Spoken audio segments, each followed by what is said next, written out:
Wins and losses is the language of a scoreboard culture. It's the language of people who shoot people. It's the language of sports, and we do not accept that. The language here is about justice. What little bit you can get after there is a killing. And I'm happy to say we got it here. Let me start out by acknowledging some people who are here. I would acknowledge First Assistant DA Bob Listenby, except he's in court fighting the good fight this morning, and he will, if he gets free, he'll be here. But if not, we know he's where he should be. We have ADA Jeff Hajnowski, who is the Assistant Chief of the DAO's Homicide and Non-Fatal Shooting Unit, with us today. We have ADA Josh Myers, that's M-Y-E-R-S. Well, I should probably spell Hajnowski too, huh? That's H-O-J-N-O-W-S-K-I. Josh is the Assistant DA in the Homicide Non-Fatal Shooting Unit who prosecuted this very case, the one that we are going to discuss today.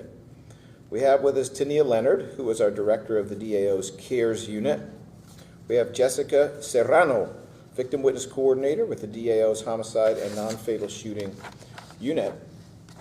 We have Joy Crudup, who is with EMIR, E-M-I-R, Every Murder is Real, and is a grief counselor with EMIR, who has worked on this case. We have with us 3 family members of the victim in this case, that victim being Cody Hargett. The first is Sean Hargett, who is the brother of the victim. We have Quindell Ladson, also brother of the victim. And we have Shonda Tucker, who is the cousin of victim Cody Haggart. We may be hearing from one, maybe more, of them in a moment. Let me switch at this time quickly to talk about some of the data, but I want to be clear, data is a part of the story. It is not a part of the story that people who have lost a loved one can hear or should be expected to hear because of what they have suffered and how it has impacted them. Nevertheless, this is a town that knows how to hold 2 things at one time, so let me talk a little bit about the data. Last week in Philadelphia, there was a total of 1 homicide. 1. There were 12 non-fatal shootings. Let us remember, in the worst days of the pandemic, when we had gun violence sweeping the country, we had on average 1.5 homicides per day. Last week we had 1 homicide and 12 non-fatal shootings. If we look at the total number of homicides that Philadelphia has suffered this year, through today, meaning through midnight last night, through April the 27th, 2025, there were 61. Just by way of comparison, if you go back to 2021, which was the worst year, there were 163. I said 61. There were 163. There were 102 more homicides at that time. Even if we look at last year was the biggest year of public safety improvement in the history of the United States in terms of gun violence. Last year there were 87 homicides on this date. Today there are 61. So the good news there is simply that there are not as many victims and not as many families suffering as a result of these horrific crimes. Does that make it okay? Of course not. No murder is acceptable, no shooting is acceptable, no violence is acceptable. None of it's acceptable. But as we try to make sure we can get some piece of justice for families that have lost, we also try to make sure more families don't lose their loved one. And so those numbers are going in a positive direction. I would like to point out what I think is a slightly bigger pattern of what may be going on. Number one, there's been tremendous work done in prevention in the city of Philadelphia, and we lift up the community-based organizations, the sports coaches, the school teachers who do that kind of work. Number two, there's been tremendous work in the Philadelphia Police Department with alcohol, tobacco, and firearms, the federal law enforcement agency, the FBI, the DEA. There's been a tremendous collaboration even with the State Attorney General's office in terms of our gun violence task force. But there's also been something happening here at the DA's office, and I think it's significant, and that is that over a period of years, often with the encouragement and support, the financial support of City Council, often with the support of the mayor as well, we have beefed up certain units and then done the surprising thing, which is get them to work together, get them to collaborate together, break down those silos, have them share information, share know-how, and do things in a way that is modern. We're talking about modern enforcement. And so we have seen the achievements of the Gun Violence Task Force with its deep dive investigations that take down entire shooting groups all at one time, holding them accountable for multiple shootings, even multiple homicides in that process. We've seen that the Major Trials Unit, now under the leadership of ADA Angela Brennan, an extraordinarily young leader in that unit who was hired into this office and has been stellar ever since. We see that her unit is now working very closely on gun violence as well with the Homicide Non-Fatal Shootings Unit. We see our Prolific Gun Offenders Unit and its achievements, our Juvenile Unit and its achievements. We see our Data Lab, which collects the kind of information we convey all the time and helps us to figure out what can be done better in terms of modern enforcement. We see our External Engagement, Government Affairs Division working very closely with our victim advocates and our CARES unit to make sure the needs of individuals who've suffered a shooting in the family or a murder in the family are met. And then, of course, now under the leadership of ADA's Bob Wainwright, Christian Wynn, and Jeff Hushnowski, we have the DAO's Homicide Non-Fatal Shooting Unit. Even that didn't used to work this way. Shootings used to be over here. Homicides were over there. Well, a few years ago, we put it together so we would have the best kind of training, the best kind of apprentice learning, the best kind of mentorship. And that model works. And these collaborations work. So I'm happy to say that in our little part of this big picture, as we are all trying to reduce the number of families who suffer a terrible loss like this, it's not about wins and losses, it is about collaboration. It is about prevention. It is about modern tactics. And as you will soon hear from ADA Josh Myers, even this case is an example of the power of forensics and how little things left on little things can solve big crimes. I do not want to fail to mention one of the excellent detectives involved in this case, Detective Maha, in particular because the family lifted him up and wanted to make sure that he was given credit for what he has done in relation to this case. He was not the only one, and Josh Myers will talk about that, but it is appreciated, the caliber of investigation that went into this case, the effort that went into it. All right. Having said that, at this time, I would like to invite Assistant DA Josh Myers, who secured justice for the family of a 45-year-old homicide victim, Cody Hargett. I would like ADA Josh Myers to come forward and go over the details of the case. There are some graphics here, which are photographs of the victim with his family, but we're going to save them until we get to any comments from the family if they choose to provide them. All right? ADA Myers. Thank you, sir. Good morning, and thank you for being here. As the DA mentioned, my name is Josh Myers. I'm with the Homicide Non-Fatal Shootings Unit. It was my privilege to seek justice on behalf of the decedent in this case, a man named Cody Hargett, as well as his family, who's represented here. Cody Hargett was a 45-year-old man when he was gunned down on October 9th of 2022. He was a lifelong resident of the Logan neighborhood. This case stems from two separate but very closely interrelated incidents, one of which took place on September 20th of 2022. The second took place on October 9th of 2022. The victim in both cases was Cody Hargett. The defendant in both cases was a man named Talim Hunt. So I'll start off just by discussing briefly the facts of the September 20th, 2022 incident. As the DA mentioned, the name of our unit is Homicide and Non-Fatal Shootings. This case had both. The first incident is a non-fatal shooting incident that took place at 5206 North Sydenham Street in that Logan section of the city at about 8:05 a.m. Cody Hargett was on his bicycle. It was a frequent means of transportation for him. If he wasn't walking or in a car, he was riding his white bicycle through the neighborhood.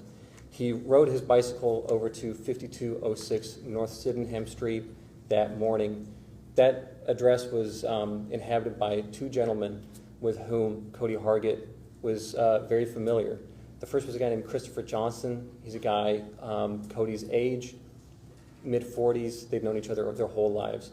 The other was the defendant in this case, Talim Hunt, a man in his 20s, Christopher's son. So as we'll see in the video, Mr. Hargett rides his bike up to that address. This is surveillance footage taken from the residence across the street. And Mr. Hargett lets himself into the front door as if it's a matter of habit. Because again, he's a lifelong friend with Mr. Johnson, and he had known Talim Hunt since he was a boy, obviously, through that relationship. In addition to knowing him through Mr. Johnson, we later deduced from the call detail records or the cell phone records of the defendant that the defendant and Mr. Hargett actually called each other and texted each other back and forth pretty regularly. So they had a relationship too. So as we see here in the video, Mr. Hargett was not in the residence for very long when the defendant, Talim Hunt, chased him out of the front door, gun in hand, discharging that gun after him as he fled. He actually struck Mr. Hargett twice in the right shoulder. Now, what happened inside that house, even today, is a bit of a mystery. Mr. Hunt testified at the trial that Cody had threatened him somehow inside of the house and that Cody had actually had a gun. However, as we see in the video, Mr. Hargett does not have a gun. He's fleeing, hands up, fleeing at top pace, trying to duck these shots, and at no section of this video do we see him armed. So I think that we can pretty safely say that that is an inaccurate depiction of what happened inside the house. But the reason that we don't have, and again, here we have Mr. Hunt walking casually back to the house, putting the gun in his front hoodie pocket, and making his way back inside. Now, Mr. Hargett was transported to Einstein Hospital. It's a few blocks away. The assigned detective to that shooting was Detective Ryan Moore with the Shooting Investigations Group. He asked Mr. Hargett who did this. And obviously Mr. Hargett knew very well who did it. But he did not tell Ryan Moore who had shot him. He said, oh, I was walking down the block. I walked out of a grocery store. I was robbed by somebody. I'm not sure what happened, but I wound up getting shot in the shoulder. That's the nature of the friendship that Cody Hargett had with the defendant's father, and I think with the defendant himself. He basically covered for a man who had just chased after him halfway down the block and actually shot him twice. And as you'll hear from the family, that's just kind of who he was. I think that might be a generational thing. You know, he's 45. The defendant in this case was in his early 20s. He wanted a chance to solve this on his own terms. And that's exactly what he tried to do not 3 weeks later on October 9th of 2022. So on that day, Mr. Hargett again made his way to 5206 North Sydenham. Here the video is a little bit more blurry, but we did have a civilian witness come in and identify everybody on scene. That's Cody Hargett approaching the bottom of these steps. At the top of the steps was, again, the defendant, Talim Hunt. Now, they have a conversation back and forth for several minutes. And at some point, as we see, Mr. Hargett runs up the steps and grabs the defendant, takes him out into the street. There's a little bit of a shoving match. One of the gentlemen gets shoved up against a car, and we'll get back to that because it's an important point. Now, at this point, what you can't hear are 9 gunshots being discharged into the body of Cody Hargett. It happens very quickly. It happens in the shadows. But due to the extent and the depth of the investigation in this case, we were able to confidently say what happened in those shadows and bring it to the light for the jury. Now, what happened? Cody Hargett initiates what he thinks is going to be maybe a most a fist fight. He pulls Talim Hunt off those steps, and there's a bit of a shove back and forth, a tussle in the street. What we were able to do is zoom in on the video, slow it down, and we see that at some point there's a little bit of a separation between the two men. The defendant finds himself on the sidewalk. The decedent is still on the street, kind of a car length away. And it's at that moment that the first shot goes off. We match this up with ballistics from the scene. There's one fired cartridge casing recovered from the sidewalk area. The rest go in a straight line and eventually cluster around where the body of Cody Hargett is eventually recovered and scooped by responding officers. So what we can see from the video and what we can supplement the video with the ballistic evidence is basically the defendant shot once from the sidewalk, struck Mr. Hargett in the abdomen. Mr. Hargett fell to the ground. He fell face forward so that his back was exposed to the defendant, and the defendant approached him as he lay there vulnerable and continued firing. In all, 9 shots were discharged. 9 shots struck the body of Cody Hargett. Only 1 was to the front of his body. There was 1 graze wound of indeterminate direction. The other 7 entered his back. Dr. Victoria Sorokin, who conducted the autopsy in this case, she's with the Philadelphia Office of the Medical Examiner. She stated that each of those 7 injuries to Mr. Hargett's back could have independently been fatal. And of course, the combination of each of those 7 shots fired into this man as he was on the ground led to him dying almost instantly. By the time responding officers responded in a matter of minutes, Mr. Hargett was unresponsive, and unfortunately, even though Einstein was just a few blocks away, even with that almost instantaneous medical care, Mr. Hargett was pronounced dead about 10 minutes later. So obviously, as we can see in that video, the quality is a little bit more hazy than in our first incident because of the time of day, the direction of the sunlight through the screen behind which that camera was positioned. Detective Maha with the Homicide Division was assigned to investigate this homicide. His first step was to gather more video from the surrounding area. What that led us to was some clips from the grocery store down the street and a police poll camera, so what's called a real-time crime footage camera, down on Broad Street nearby, which showed the defendant earlier in the day leaving that porch, walking down the street, and walking back. Now, while this footage from this homicide across the street was pretty grainy, the footage from those other cameras was clear as day. And what it showed was that though the defendant was wearing what he refers to as a shiesty, basically a face mask that covers the top of the head and the bottom of the chin and the nose, what we were able to see was, A, his skin tone, so a light-skinned gentleman, but B, most importantly, a tattoo that runs below his left eye. It says Little Roach, and it's looks like a cigarette that is pouring smoke from the side. Very clear. Now, based on that, and obviously the fact that this is the defendant's residence at 5206 North Sydenham, that gives us kind of a clue of who was involved here. Now, we confirmed that initial suspicion by having one of the gentlemen who was there that day state, yes, in fact, Talim Hunt was there. He was standing at the top of those steps. He was involved in that fisticuffs that eventually led to the murder of Cody Hargett. What we did then was we subpoenaed the call detail records for Talim Hunt. Now, this is information that we can use in a couple of ways. These are cell phone records that show not only a pattern of communication, but also, when placed in the hands of an expert, and in this case, the expert was Detective Thorsten Lucky with the Homicide Unit, we can also determine where somebody is in the city while making calls and texts. So, what we were able to find out based on these records was the following 2 pretty crucial facts. First off, that the defendant and Cody Hargett knew each other. There was communication back and forth, calls, texts, they were familiar. Second, the defendant's phone placed him at both scenes on both days. So on September 20th, 2022, at around 8:05, where is the defendant's phone? Right there at 5206 North Sydenham. On October 9th, 2022, at about 4 p.m., where is the defendant's phone? Right there at 5206 North Sydenham. And then, crucially, as we see at the end of the video, the gunman flees west on Duncannon. Well, the movement of that phone was consistent with what we see in the video. So we have a pretty good idea at that point that the defendant is in fact the gunman. An arrest warrant is issued for him. November 16, 2022, the defendant is arrested.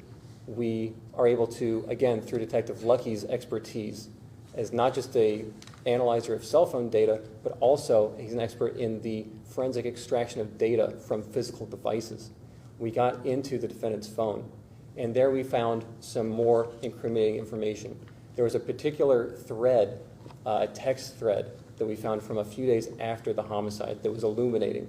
One of his acquaintances said, hey, they're saying that the cops have video, they're saying that the cops have your face. He responds not, I don't know what you're talking about, or what are you alluding to? He responds, nah man, I'm good, I was shiestied. Again, referring to this mask. He thought that the mask would protect his identity. And that's exactly what he said to Detective Maha when he gave a post-Miranda statement. He said, I wasn't there that day, I know that Cody Hargett was shot, I was not involved. Again, I left that morning, I was not present. Well, we know that was not true for a variety of reasons that I've just outlined. The cherry on top was the following. As we see, there's a bit of a tussle back and forth in the street.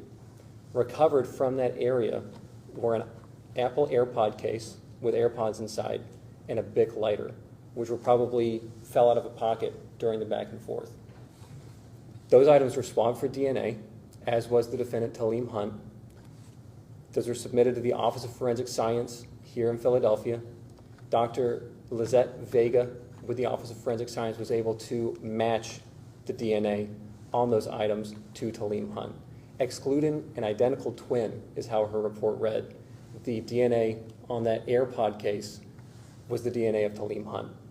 So now we had no doubt who our perpetrator was, who shot Cody Hargett in the street, and continued after he was on the ground to pump him full of shots to his back. Now the only thing that the defendant could do, and this is exactly what he did at trial, was try to say, yes, that was me, and I shot him 9 times, but it was self-defense. Obviously, the jury saw the absurdity inherent in that claim, and they came back with the correct verdict in this case. The charges in this case were, for the first incident, aggravated assault, as well as FUFA charges, violations of the Uniform Firearms Act. In the second case, the charges were obviously murder, as well as, again, further violations of the Uniform Firearms Act.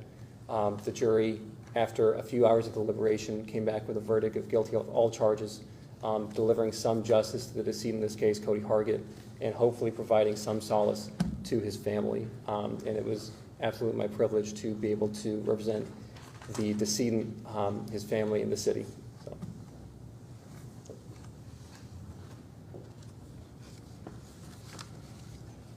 Thank you to ADA Josh Myers for that very thorough explanation of the case and of the importance, one more time, of forensics, getting a little bit of DNA off of little things, a lighter, AirPods. Here's someone who's all dressed up in a mask because he's going to be clever and he's going to escape detection. No, he didn't.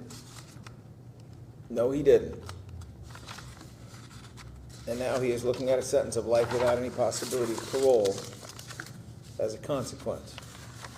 I'll have a couple more words to say before we go to Q&A, but most importantly, at this time I would like to offer Sean Hargett, who's the brother, Quindell Ladson, who is the brother of Cody Hargett, and Shonda Tucker the opportunity to come up.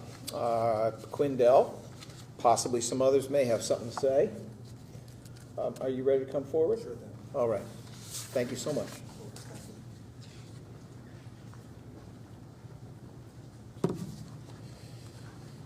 I'd like to say good morning to everyone. First and foremost, I would like to thank God.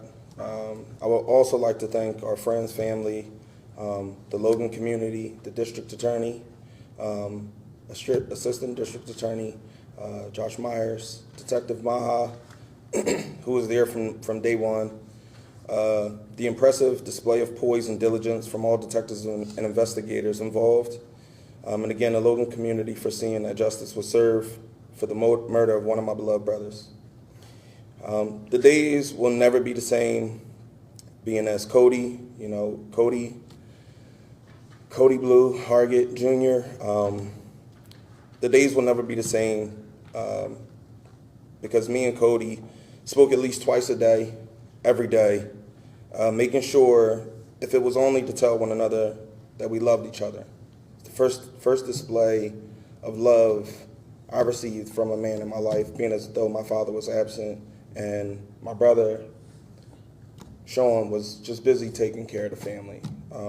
So Cody and I called each other once a day to at least say, I love you. That's forever changed. Cody made his last call to me in October when he was frantically attempting to come to my house to escape his timely demise. It was difficult teaching my children, with my oldest son at the time of Cody's murder being 6, and my twins merely being 3 years old, who loved their uncle.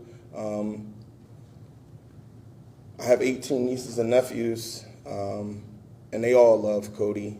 He was a confidant, provider, protector, listening ear, and we lost that.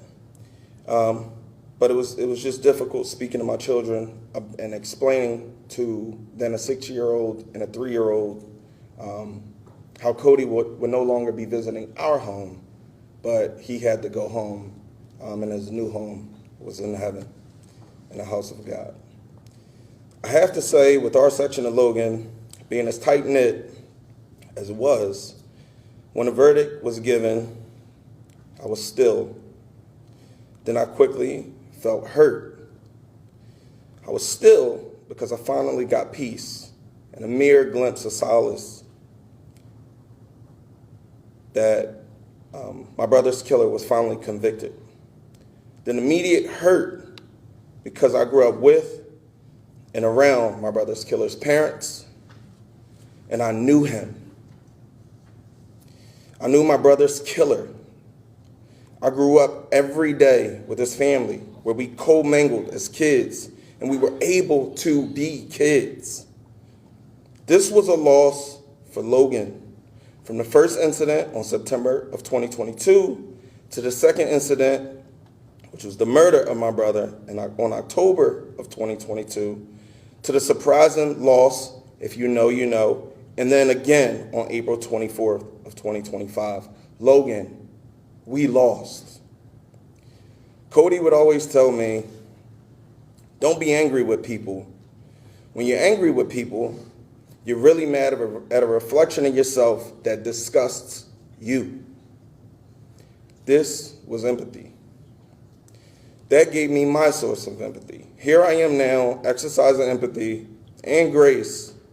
I'm putting together a team right now that's going to work with the community that will help provide community organizers and leaders what they need to regain their communities, to get the community back so they can have what Logan once was. We'll ramp up efforts and do that, but this is a call to every city organizer, every community leader to step up and stop being scared of these young folks and not being able to talk to them just because you can't relate. Find somebody who can relate and talk to them because they're not lost. This is what my brother was trying to prove the first time he was shot. He wasn't trying to get back. He wasn't trying to show the young dude a lesson. He felt bad because the young guy was so misguided, which doesn't excuse his actions. The sentence is the sentence. You reap what you sow. There he is, life without the possibility of parole. I couldn't have complete solace because, yes, justice was served, life without the possibility of parole, but my brother's gone. There's no peace in that.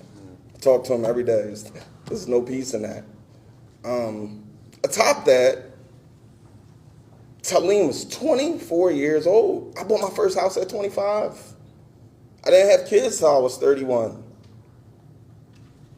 He was 24 years old. And again, I'm doing this for not just the community, not just for Logan, but for the city of Philadelphia. Stop being scared of these young folks. I don't care how dangerous or crazy they look. They are hurt. They are hurt. They are hurt. That's all I had to say. Thank you.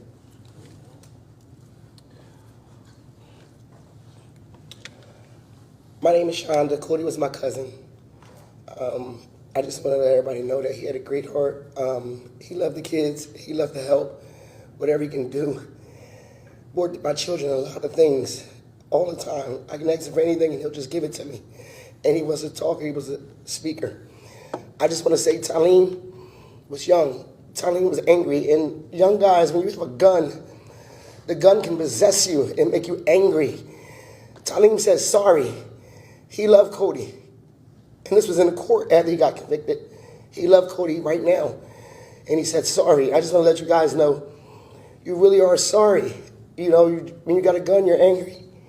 But after that, you get to your senses and the anger go away, you're sorry. And you have to live with this sorry forever. Sorry, sorry. And your family will forever have to live with 60 seconds remaining. 60 seconds is that phone call from prison. You only have 60 seconds remaining. I want everybody to know that, like, when you have a gun, it causes you to be angry. But you're really sorry after that because everybody has feelings. Everybody has a heart. But anger, if you can learn to control your anger, things can be better. And I just want to say, you know, we lost 3 lives here. Talim's dad, and I knew Chris, he helped me out as well. Nice guy, you know. And I just want to say, you know, put the guns down and think before you make that simple, easy decision to pull the trigger because it's so easy to get into trouble. You know, and it's just so hard when your family has to deal with, you know, the aftermath. Hello, my name is Sean Hargett. Growing up, I had a chance to first be with the group Mothers in Charge. I've done a few things with Women Bonded by Grief. And now, being with my partner, we're at Emir. And, you know, each time you could go through something over and over, which the thing I went through before my brother was killed was my dad, Cody Blue. And it was like hearing case after case. You can hear everybody's case, but the only thing in my mind was my case of my own that I would think I would get rid of, and it would just come back and come back and come back. But now the last 2 years, you know, again, hearing cases, okay, my dad's case is now deleted, but now I go through it with my brother's case. Day after day after day, when I watch the news, I could see what's going on in the news, but that's not really what I'm seeing. I'm seeing my brother all over again. So what I'm saying is, the actions that we do yesterday, they're going to come up, whether we try to delete them, whether we try to get rid of them, whether we try to say guilty was the verdict. It still is not going to change what you have in your mind, whether you go to sleep, wake up. Some people say, okay, maybe you need a relief. You go sit by yourself and, oh my goodness, that is the worst. I tried walking down the drive thinking, and it's never going to go away. It's never going to go away. Cody will always be in my heart and my mind, and that's all I got to say. Thank you. So,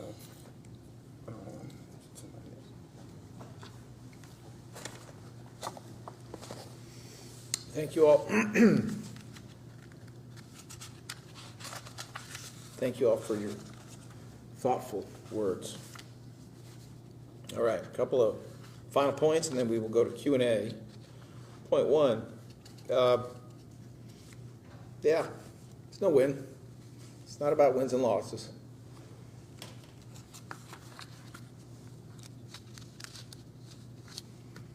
Well put. It's about losses. Young man in jail for the rest of his life. Brother, cousin, gone for good. Is that justice? It's better than nothing. And it's a whole lot less than justice. It's a sliver of justice. Point 2, Because we try to stay close to community, because we try to find out what's going on the ground even before we can prove it, we know that at this time there are people actively recruiting very young Philadelphians. I'm talking about 12-year-olds into shooting groups. All right? This is not new. This has been going on it's been going on for a very, very long time, but I can certainly tell you in my nearly 40 years in criminal justice, it's been going on, and there has, sadly, always been a process of young people stepping into the shoes of shooting group members who are shot or who are killed.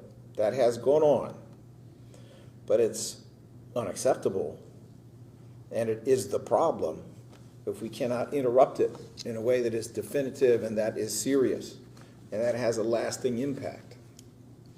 So, let us understand, if you're a young person, you've been listening to music, you've been watching movies, you're watching stuff on your phone, and somehow this seems dangerous, this seems exciting, this seems glamorous.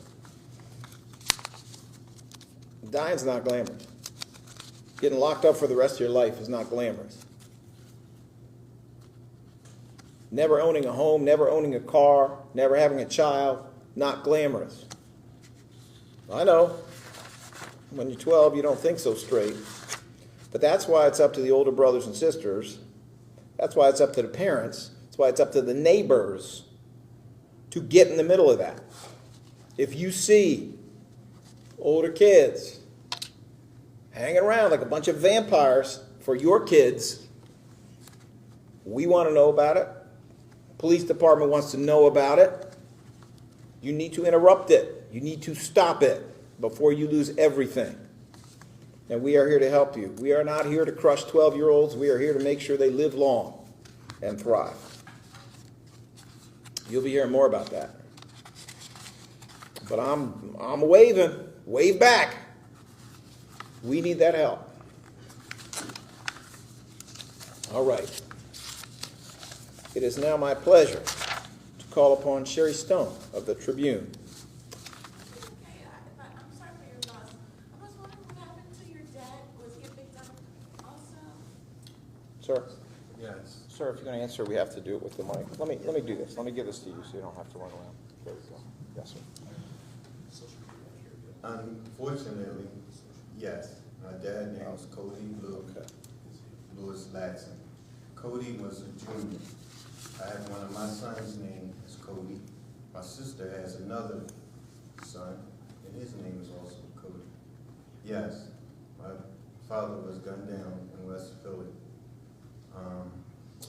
for someone that owed him money as well as this situation. And I guess they figured an easy way out so they don't have to pay the money back, but yes. Yes, sir. Thank you. Anything else, Ms. Stone? Do you have any idea I know you don't know what happened in the house, but they were such tight friends growing up. Why in the world? Do you have any idea what the motivation was? Josh, do you want to answer that up here? Oops, excuse me.